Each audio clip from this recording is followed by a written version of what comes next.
Kia ora tātai, tēnā tātai tēnei huina, lui whakahira-hira. Tēnā tātai ngā te hunga kua whiwhinei e nei taonga, e te tātou toko nei te rāpuatana. Nō reira, tēnei mātou te kairihira o here tāu hine kia koutou katoa. Nōku te honore, te tukunātu nei tēnei taonga ki tēnei tangata.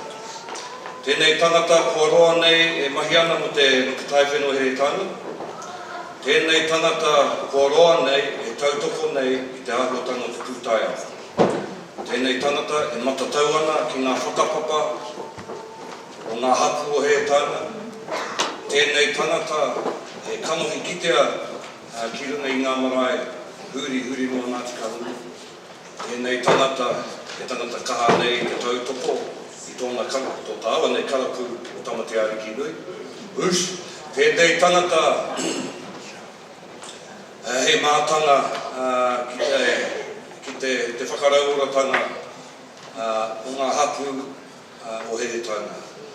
Nō reira, tēnei tangata he tangata rongonui i wanui a mātau. Nō reira, nōku te honore, te tukunātu nei tēnei whakawhiwhinga ki tēnei rangatira, Marei Apatu, whakanui e te paki. Nā rangi tāua, nā papatua nuku e tā koto nei, ko hau tēnei, ko tātou tēnei. Arā, e ke pānuku, e ke tangaro, whano, haramai te toki, haumi e, hui e, taiki e.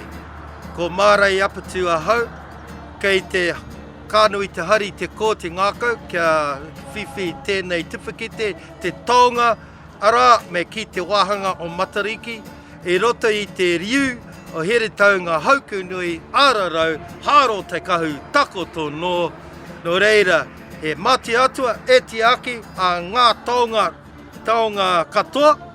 Nō reira, tēnā koutou, tēnei te mihi atu, tēnā tātou katoa. Te whakawhetai atu i rātu me ngā me pai. I tati mai ai i te wāhanga o te tau nei. Ngā wahine tūpuna, ngā wahine māraikura, Matariki, Waiti, Waita, Tupu anuku, Tupu ārangi, ngā rangi, Uitakawa, Wiwatarangi, nō reira, e mihi kaua ko koutou ngā tangata i whiwhi ngā tohu te pō nei, e mihi kaua ki tēnei tini atu. Kei te honore e iau, ka tū kei mui o koutou i tēnei wā. Nō reira, e mihi kaua ke mai te whānau e noho mai i te taha i au i tēnei wā. I'm very honoured and grateful to be to be a recipient for this evening's Matariki Living Taonga Awards, and also to the recipients that are before me, and of course the last one to come. It's a celebration of the arrival of Matariki, as we know. And of course, with the arrival of Matariki, she brings, of course, the resurgence, the revitalisation, the re-energising of Papatuanuku. On the 27th of March last year, you may recall, the global pandemic hit the scene. And of course, Aotearoa went into lockdown. Well, just as we were going into the midnight lockdown, my brother passed away. And there were many others that were defined throughout the extent of the past last year, numerous ones, and to many all those that have gone. That during that lockdown, Papatuanuku rested. We were able to take our foots off the pedals. We were able to stay at home.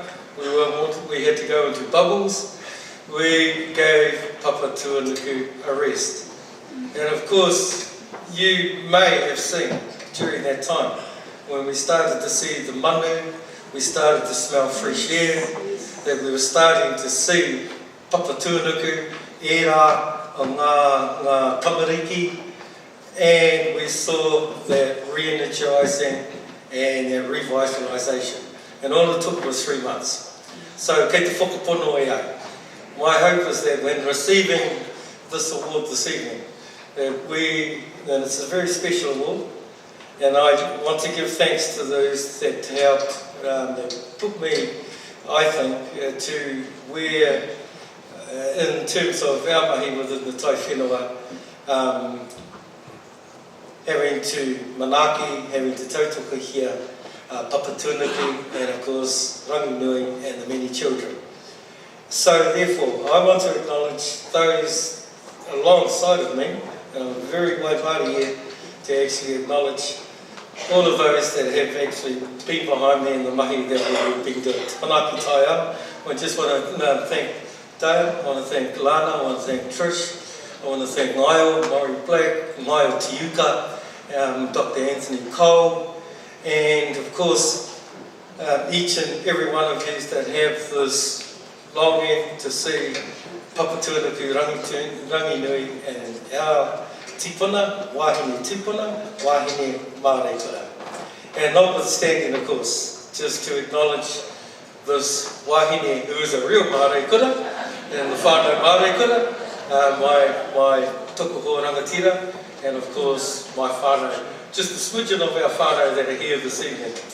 One thing that I've got to say to you when you join the Tai Whenua Heritonga, as a male, as a tāne whatukura, because there are a lot of wahine Marei Apatu and we're outnumbered 5-1. It's a blessing. We're outnumbered 5-1, and when Wayland came onto the board, Te Haro board, there were three of us, Mike Paku, George, Ngamihi Atu Kia George. There were three in amongst 11, 12, 13 wahine. And so whenever we say to anyone that comes along, particularly male, tāne whatukura, and they join the organisation, well done, you're working in amongst a lot of our wahine.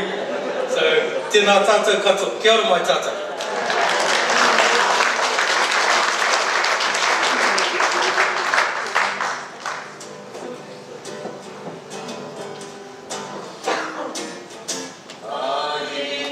So,